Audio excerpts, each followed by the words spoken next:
kabar kalian semua hari ini? Alhamdulillah baik semua ya. Oke, sebelum kita memulai pelajaran, mari kita berdoa terlebih dahulu. Berdoa bisa dipimpin oleh ketua kelas. Berdoa dimulai. Berdoa selesai. Nah, coba sekarang dilihat di sebelah kanan dan di sebelah kiri kalian. Apakah ada teman kalian yang tidak hadir hari ini? Ayo coba dilihat. Wah, alhamdulillah hadir semua ya hari ini. Semoga kita tetap diberi kesehatan. Ya. Oke. Nah, sebelum kita memulai pelajaran, ada yang tahu nggak kira-kira hari ini kita akan belajar tentang apa? Ada yang tahu? Ya, hari ini kita akan belajar tentang matematika. Betul sekali. Berarti yang tahu tadi malam sudah belajar ya. Gak apa-apa, mungkin yang belum tahu itu tadi malam sudah belajar tapi lupa, atau mungkin tadi malam tidak belajar. Ya, hari ini kita akan belajar tentang tema 3, yaitu peduli terhadap makhluk hidup. Tadi kan di awal pelajaran Bu Guru sudah membagikan modul. Bisa dilihat di dalam modul di halaman 1. Ya. Sekarang masuk ke materi ya. Nah, coba dilihat di situ di dalam modul ya. Bu Guru punya gambar apa? Ayo, siapa yang tahu itu gambar dari apa? Iya, itu adalah gambar dari padi. Sekarang Ibu mau bertanya, apa yang kalian ketahui dari gambar tersebut? Siapa yang mau jawab bisa angkat tangan. Oke, ada yang bilang, Bu, padi adalah termasuk tanaman yang bermanfaat bagi kita. Iya, betul sekali. Padi sangat bermanfaat bagi kita. Seperti halnya kita, makanan pokok kita adalah padi yang diolah kemudian menjadi nasi. Oke. Ada yang bilang lagi, Bu, padi tempat hidupnya di sawah. Iya, betul sekali. Memang padi itu tempat hidupnya adalah di sawah. Oke, ada lagi yang bilang, Bu, padi bisa diolah menjadi nasi sehingga bisa kita makan setiap hari. Iya, itu juga betul sekali. Padi memang bisa diolah menjadi nasi, dan nasi itu adalah makanan pokok dari kita ya, yang kita makan sehari-hari kan nasi, ya kan? Ya. Nah, di sini Bu Guru akan menambahkan sedikit tentang manfaat dari padi. Padi bukan hanya bisa dimakan, tapi dari tanaman padi masih banyak manfaatnya yang lain lagi. Yang seperti padi bisa dibuat sebagai hiasan bingkai foto. Jadi dari padi yang sudah kering itu bisa dibuat hiasan sebagai bingkai foto di tepi-tepi bingkai itu ya. Iya, padi juga bisa dimanfaatkan sebagai bahan bakar untuk menghidupkan api. Ya, dari sini sudah bisa dipahami. Oke, sudah bisa dipahami.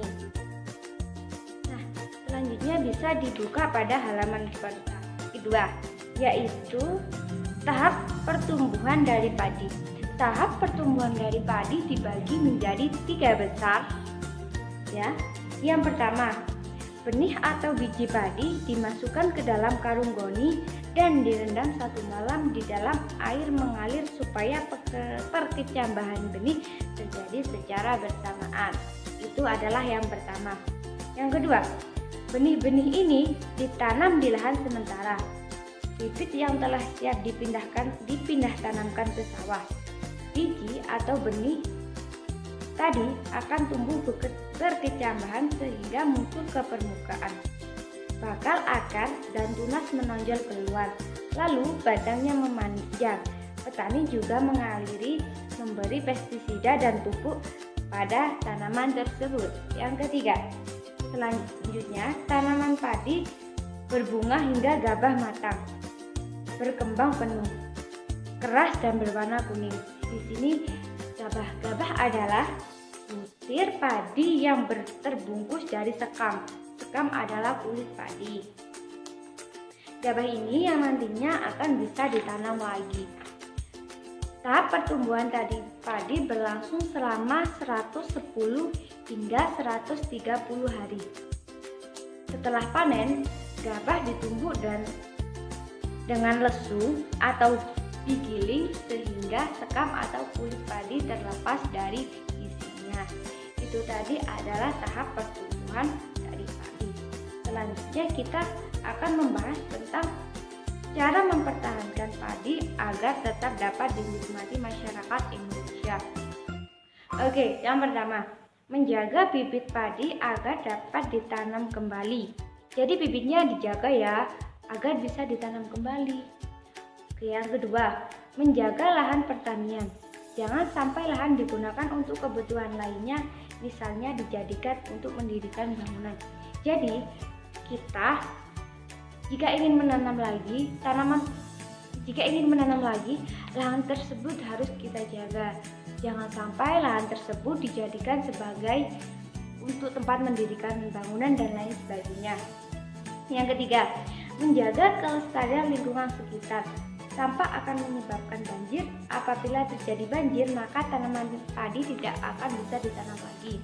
Jadi gini, menjaga lingkungan di sekitar sawah ya, jangan sampai membuang sampah di dalam sawah, kan kasihan padinya tidak dapat tumbuh, dan akhirnya nanti kalau membuang sampah sembarangan terjadi banjir, kan akan merugikan kita semua.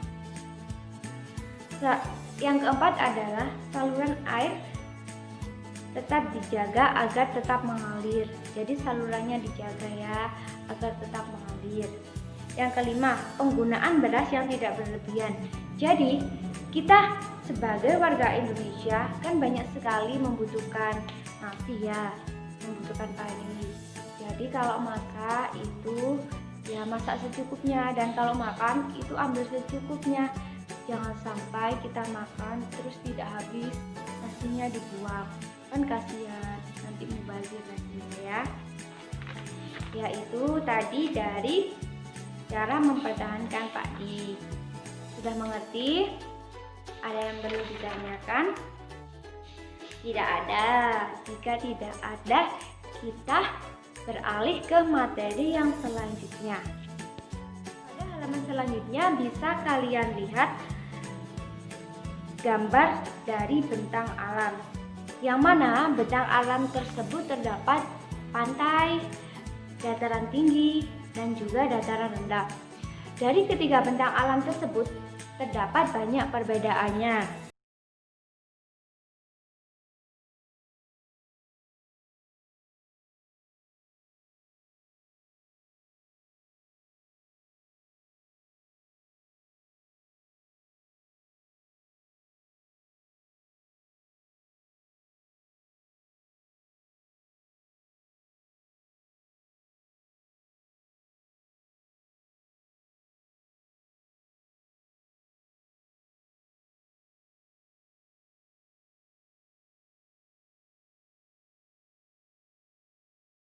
Banyak gedung-gedung besar, jadi udaranya akan terasa panas, dan di situ penghijauan sangat kurang sekali ya. Sedangkan di pantai udaranya akan terasa panas, tetapi anginnya sangat kencang ya. Di pantai itu udaranya panas sekali, tapi begitu juga angin di pantai itu sangat kencang sekali. Dari yang kedua, dari segi ekonomi. Dari dataran tinggi, hasil mata pencaharian masyarakatnya mereka menanam tanaman perkebunan seperti teh dan kopi. Sedangkan di dataran rendah, banyak sekali industri atau perusahaan di daerah pantai. Jadi di dataran tinggi ini masyarakatnya banyak yang bekerja sebagai pedagang, sebagai peternak, sebagai petani, ya seperti itu. Untuk di daerah pantai, mata pencaharian masyarakatnya banyak sebagai nelayan. Jadi di pantai itu masyarakatnya banyak yang bekerja sebagai nelayan, peternak, tambang, petani tambang, dan juga biasanya kan ada yang garam itu ya. Ya, dari materi di sini ada yang perlu ditanyakan? Baik, kalau jika tidak ada, kan di modul di halaman belakang ya, coba dilihat di belakang sendiri, itu ada latihan yang bisa kalian kerjakan. Ya, itu dikerjakan dulu. Ibu beri waktu 15 menit. Kalau ada yang mau ditanyakan, silakan ditanyakan. Ya. Baik, Bu Guru sudah melihat pekerjaan dari kalian. Ternyata kalian semua hebat, pintar sekali. Oke. Jadi, dari pertemuan kali ini dapat Ibu simpulkan ya bahwa tanaman padi itu banyak sekali manfaatnya bagi kita semua. Dan juga kita sebagai masyarakat Indonesia wajib melestarikan tanaman padi agar tetap dapat dikonsumsi sebagai makanan pokok kita sehari-hari. Selanjutnya tentang bentang alam. Bentang alam tadi ada 3 ya, dataran tinggi, dataran rendah, dan juga pantai. Baik, sekarang Ibu ingin bertanya pada kalian. Dari materi yang sudah Ibu jelaskan tadi, kalian mendapatkan pelajaran apa aja hari ini? Yang bisa langsung angkat tangan, bisa juga dapat pelajaran hari apa saja hari ini. Oke, yang pertama kita dapat pelajaran tentang manfaat dari padi. Yang kedua, ayo siapa? Oke, benar sekali. Yang kedua, kita tahu bagaimana cara pertumbuhan dari padi. Siapa lagi? Ayo yang ketiga. Ya, benar sekali. Yang ketiga kita tahu bagaimana cara mempertahankan padi agar tetap dapat dikonsumsi oleh kita. Ada lagi? Ayo satu lagi. Betul sekali. Yang terakhir, kita dapat mempelajari tentang bentang alam. Sekian ya materi yang dapat Ibu sampaikan hari ini. Semoga bermanfaat bagi kalian semua. Dan Ibu pesan satu kepada kalian, jangan lupa untuk terus belajar ya.